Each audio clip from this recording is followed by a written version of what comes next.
Assalamu alaikum. Welcome back to my YouTube channel. Today we are going to discuss hemolytic anemia. hemolytic anemia में anaemia क्यों होता है? क्योंकि इसमें जो आरबीसीज हैं उनकी डिस्ट्रक्शन हो जाती है।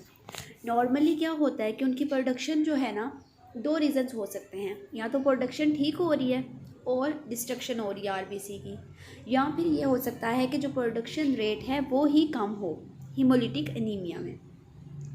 अब हीमोलिटिक एनीमिया दो तरह का है, एक्सट्रिंसिक हो सकता है या इंट्रिंसिक।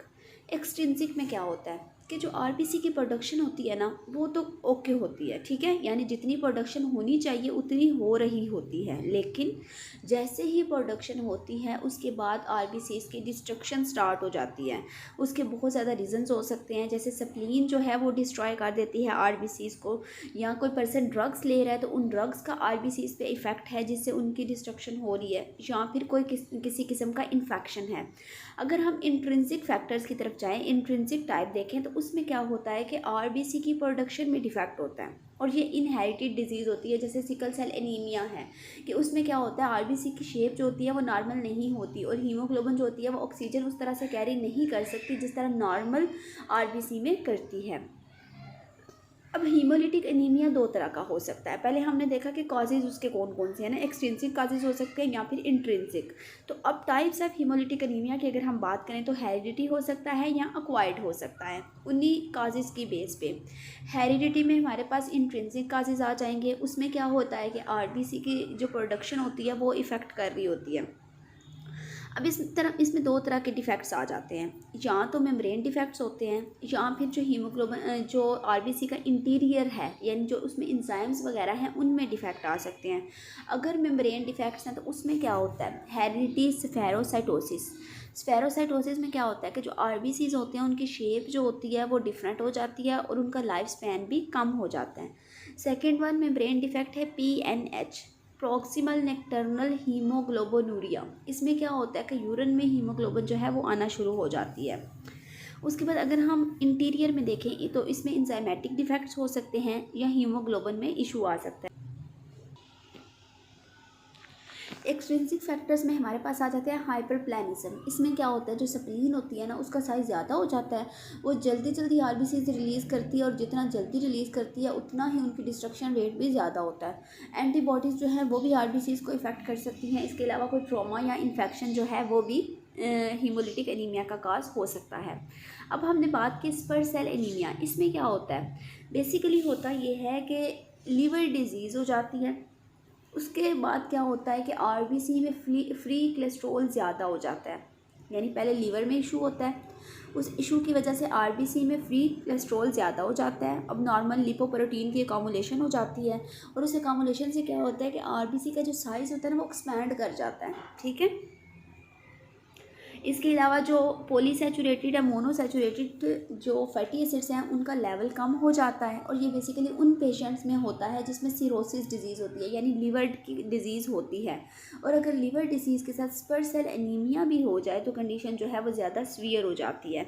इसमें क्या होता है कि आरबीसी की शेप जो है वो चेंज हो जाती है और उसकी फ्लूइडिटी वो भी डिक्रीज़ हो जाती है और आरबीसी की प्रोटियोलिटिक एक्टिविटी इंक्रीज़ हो जाती है। ये बेसिकली हम स्पर सेल एनीमिया की बात करें। लिवर डिसीज़ तो हो गई ना, फ्री कोलेस्ट्रॉल आरबीसी में अकामुलेट हो गया, उससे क्या हुआ कि आरबीसी की शेप अल्टर हो गई, उसकी फ्लूइडिटी कम हो गई और प्रोटियोलिटिक एक्टिविटी ज़्यादा हो गई। प्रोटियोलिटिक एक्टिविटी क्या होती है, प्रोटीन का ब्रेकडाउन।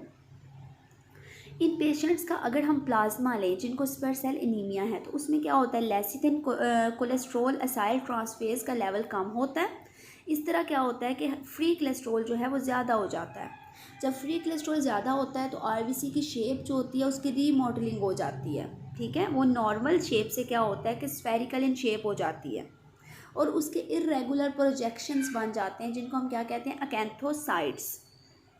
अब स्पर सेल का हमें पता कैसे चलेगा कि आरबीसी में जो है वो स्पर सेल शेप आ गई है, तो उससे क्या होता है कि उनकी डीफॉर्मेबिलिटी ख़त्म हो जाती है, यानी जो उनकी एबिलिटी होती है ना वेसल्स के दरमियान से गुजरने की, डीफॉर्म होकर अपनी शेप चेंज करके वो उनकी एबिलिटी ख़त्म हो जाती है। क्यों? क्योंकि उनकी फ्लूइडिटी भी कम हो गई है, उनमें कोलेस्ट्रॉल ज़्यादा हो गया है और प्रोजेक्शंस जो होते हैं वो बन जाते हैं जिसकी वजह से अपनी शेप चेंज नहीं कर सकते।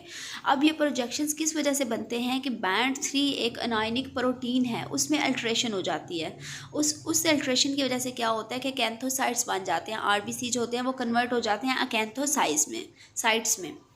अच्छा, अब इस फॉर्मेशन के पीछे हाइपोथेसिस क्या है, स्पर सेल एनीमिया की डेवलपमेंट कैसे होती है, क्यों होती है? तो इसमें हमारे पास ये है कि आरबीसी की जो शेप है ना, वो दो चीज़ों से कंट्रोल की जाती है, एक आउटवर्ड फेसिंग से और एक इनवर्ड फेसिंग से। ठीक है। अब आउटवर्ड फेसिंग में क्या होता है, बैंड 30 होता है। इनवर्ड फेसिंग में क्या होता है, बैंड 31 होता है। अब आउटवर्ड फेसिंग किस चीज़ के लिए रिस्पॉन्सिबल होती है, आरबीसी की रिलैक्सेशन के कंट्रैक्शन के लिए, जबकि इनवर्ड फेसिंग जो है वो किस लिए इंपॉर्टेंट होती है, आरबीसी की रिलैक्सेशन के लिए। अगर बैंड 30 में चेंज आता है, कंट्रैक्शन में चेंज आता है, तो हमारे पास जो है वो अकाइनोसाइटोसिस हो जाती है, यानी उसमें आरबीसी की शेप जो होती है वो चेंज हो जाती है बिल्कुल। और अगर रिलैक्सेशन आता है तो उसमें स्मैटोसाइटोसिस हो जाती है। अब ये दोनों एक दूसरे से डिफरेंट है। अब हम ये देखेंगे कि इन दोनों में डिफरेंस क्या है। अब ये जो अकाइनोसाइटोसिस है ना, इसमें क्या होता है कि प्रोजेक्शंस बन जाती हैं बॉडी के ऊपर। ठीक है, आरबीसी की बॉडी के ऊपर प्रोजेक्शंस बनेगी, लेकिन ये डिफरेंट होगी अकैंथोसाइट्स से। अकैंथोसाइट्स में क्या होता है कि प्रोजेक्शन जो बनती हैं वो सेम साइज़ की नहीं होती, जबकि अकाइनोसाइटोसिस में जो प्रोजेक्शंस बनती हैं वो सेम साइज़ की होती हैं, और इन सेल्स को हम क्या कहते हैं, ब्लड सेल्स कहते हैं। जबकि स्टोमेटोसाइटोसिस में क्या होता है, इसमें ना जो सेंट्रल पैलर होता है वो रिड्यूस हो जाता है, वो स्लिट लाइक हो जाता है, यानी सिर्फ एक लाइन की तरह रह जाता है। ठीक है। अब सिम्टम्स क्या होते हैं स्पर सेल एनीमिया के, हीमोग्लोबिन लेवल जो है वो कम हो जाता है, 10 ग्राम तक आ जाता है, जॉन्डिस हो सकता है, लीवर फंक्शन में इशू हो सकता है, एनसेफेलोपैथी है यानी ब्रेन के इशू हो सकते हैं। माइल्ड एनीमिया से लेके ये एक्यूट तक जा सकता है, और इसमें क्या होता है कि डेथ हो जाती है, लेकिन डेथ से पहले क्या होता है कि लीवर फंक्शन जो है वो डिस्टर्ब हो जाता है। सो स्पर सेल एनीमिया जो है ये बेसिकली रिलेटेड है लीवर डिजीज़ के साथ। लीवर डिजीज़ होगी तो ये और सीवियर हो जाता है, क्योंकि और लीवर में कुछ ना कुछ इशू होगा तो कोलेस्ट्रॉल जो है वो अकामुलेट होगा आरबीसी में, जिसका सबब क्या बनता है, स्पर सेल एनीमिया। उसके बाद नेक्स्ट हम देखेंगे कि रेड सेल मेम्ब्रेन डिफेक्ट्स कौन से होते हैं। ये तो बेसिकली हमने एक्सट्रिंसिक फैक्टर्स पढ़े जो कि हीमोलिटिक एनीमिया में रोल प्ले करते हैं। एक्सट्रिंसिक फैक्टर कौन सा है हमारे पास, स्पर सेल एनीमिया। ठीक है, जो एक्वायर्ड टाइप है हीमोलिटिक एनीमिया की।